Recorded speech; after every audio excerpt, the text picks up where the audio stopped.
Hello বন্ধুরা, welcome to only sports view. তো এই ভিডিওতে ইন্ডিয়ান ফুটবল আইএসএল নিয়ে বেশ কিছু ট্রান্সফার আপডেট রয়েছে, যেরকম মোহনবাগান ইস্টবেঙ্গল নিয়ে বেশ কিছু আপডেট রয়েছে। তো সেগুলো নিয়ে আলোচনা করব এই ভিডিওতে। তো ভিডিওটি সবাই শেষ পর্যন্ত দেখতে থাকো, আর চ্যানেলে নতুন হয়ে থাকলে চ্যানেলটি সাবস্ক্রাইব করে পাশে থাকা বেল আইকনটি অন করে পাশে থেকো। তো প্রথমে যদি 27 বছর বয়সী স্কটল্যান্ডের অ্যাটাকিং মিডফিল্ডার, যার মার্কেট ভ্যালু হচ্ছে 4.4 কোটি টাকা, কনর শিল্ড, যে আগের মরশুমটা চেন্নাই এফসিতে ছিল, যেখানে আগের মরশুমে আইএসএলে কনর শিল্ডই সবথেকে বেশি অ্যাসিস্ট করেছিল, যেখানে 8টা অ্যাসিস্ট করেছিল আর একটা গোল করেছিল কনর শিল্ড আগের মরশুমে। তো যথেষ্ট কোয়ালিটিফুল একজন প্লেয়ার, যেখানে সে অ্যাটাকিং মিডফিল্ডের পাশাপাশি সেন্টার মিডফিল্ডার এবং ডিফেন্সিভ মিডফিল্ড রোলেও খেলতে পারে।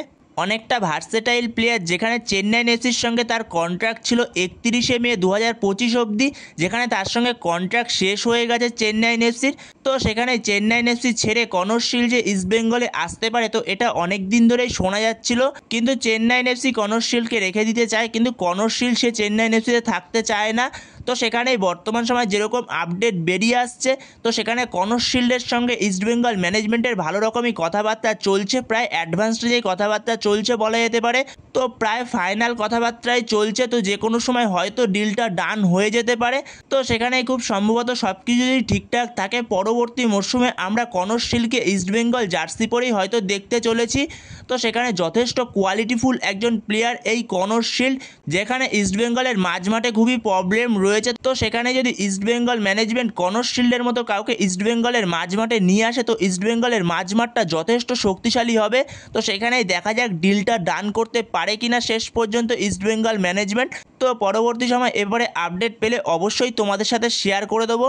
তো এরপরে পরবর্তী আপডেটটি হচ্ছে আব্দুল রাবিকে নিয়ে। 24 বছর বয়সী ভারতীয় রাইট মিডফিল্ডের প্লেয়ার আব্দুল রাবি, যে বর্তমান সময় যুক্ত রয়েছে হায়দ্রাবাদ এফসির সঙ্গে। তো তার হায়দ্রাবাদ এফসির সঙ্গে কন্ট্রাক্ট রয়েছে 31শে মে 2026 পর্যন্ত। তো আরও একটা মরশুমে তার সঙ্গে কন্ট্রাক্ট পড়ে রয়েছে হায়দ্রাবাদ এফসি।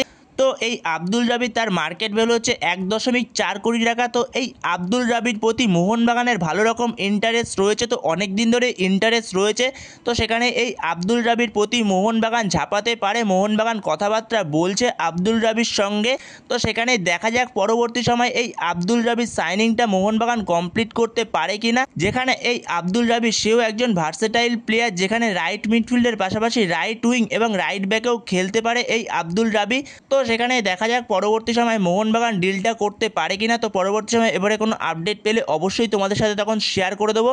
তো এরপরে পরবর্তী আপডেটটি হচ্ছে 24 বছর বয়সী ভারতীয় সেন্টার ফরওয়ার্ডের প্লেয়ার কিয়ান নাসিরিকে নিয়ে। তো কিয়ান নাসিরিকে সবারই চেনা, কিয়ান নাসিরি যে ডার্বিতে হ্যাটট্রিক করেছিল। তো সেই কিয়ান নাসিরি আগের মরশুমে সে চেন্নাই এফসিতে যোগ দিয়েছিল ফ্রি ট্রান্সফারে, যেখানে সে চেন্নাই এফসিতে যোগ দিয়েছিল 3 বছরের চুক্তিতে। 2027 সাল অবধি তার সঙ্গে চেন্নাই এফসির চুক্তি রয়েছে, যেখানে চেন্নাই এফসিতে সে গেছিল গেম টাইমের জন্য, কিন্তু সে চেন্নাই এফসিতে গিয়েও গেম টাইম পায়নি, একবারই বলা যেতে পারে গেম টাইম পায়নি চেন্নাই এফসিতে। খুবই কম গেম টাইম পেয়েছে চেন্নাই এফসির জার্সিতে এই কিয়ান নাসিরি, যেখানে কিয়ান নাসিরির সঙ্গে চেন্নাই এফসির আরও 2 বছরের কন্ট্রাক্ট পড়ে রয়েছে। তো সেখানে যেরকম আপডেট বেরিয়ে আসছে, মোহনবাগান ম্যানেজমেন্ট আবারও এই কিয়ান নাসিরির প্রতি আগ্রহ প্রকাশ করছে, যেখানে কিয়ান নাসিরির সঙ্গে 2027 সাল অবধি কন্ট্রাক্ট রয়েছে চেন্নাই এফসির। তো সেখানে যদি চেন্নাই এফসি থেকে কিয়ান নাসিরিকে নিয়ে আসতে হয়, তাহলে কিছু ট্রান্সফার ফ্রি চেন্নাই এফসিকে দিতে হবে। তো সেখানেই দেখা যাক মোহনবাগান ম্যানেজমেন্ট এটা করে কিনা। তো মোহনবাগান ম্যানেজমেন্ট প্রথমেই কিয়ান নাসিরির প্রতি যাবে না, প্রথমে যাবে আব্দুল রাবির প্রতি। তো আব্দুল রাবিকে যদি না পায় একান্তই, তাহলে কিয়ান নাসিরির প্রতি যেতে পারে মোহনবাগান ম্যানেজমেন্ট। তো সেখানে দেখা যাক পরবর্তী সময় এবারে আর কি আপডেট আসে। তো পরবর্তী সময় কোনো আপডেট পেলে অবশ্যই তোমাদের সাথে তখন শেয়ার করে দেবো। তো এর পরবর্তী আপডেটটি হচ্ছে 26 বছর বয়সী ভারতীয় লেফট ব্যাক মোহাম্মদ উবেস, যে আগের মরশুম অবধি যুক্ত ছিল জামশেদপুর এফসিতে, যেখানে সে জামশেদপুর এফসি ছেড়েছে। তো সেটা আগেই জানিয়েছিলাম তোমাদের। তো সে যে জামশেদপুর এফসি ছেড়ে পাঞ্জাব এফসিতে যোগ দেবে, তো সেটা আগেই জানিয়েছিলাম। তো সেখানে অফিসিয়ালি মোহাম্মদ উবেস সে পাঞ্জাব এফসিতে যোগ দিয়ে দিল, যেখানে এই মোহাম্মদ উবেস সে লেফট ব্যাকের পাশাপাশি রাইট ব্যাক এবং সেন্টার ব্যাকেও খেলতে পারে। তো এর পরবর্তী আপডেটটি হচ্ছে 26 বছর বয়সী ভারতীয় সেন্টার ব্যাক মেহতাব সিংকে নিয়ে। যে বর্তমান সময় যুক্ত রয়েছে মুম্বাই সিটি এফসির সঙ্গে। তো মুম্বাই সিটি এফসির সঙ্গে তার কন্ট্রাক্ট রয়েছে 31শে মে 2026 পর্যন্ত, আরও একটা মরশুমের কন্ট্রাক্ট পড়ে রয়েছে তার সঙ্গে, তো সেটা সবাই জানো। তো সেখানে এই মেহতাব সিংয়ের মার্কেট ভ্যালু হচ্ছে 2.4 কোটি টাকা। তো সেখানে মেহতাব সিংয়ের প্রতি মোহনবাগানের যে ইন্টারেস্ট রয়েছে এটা তো সবারই জানা।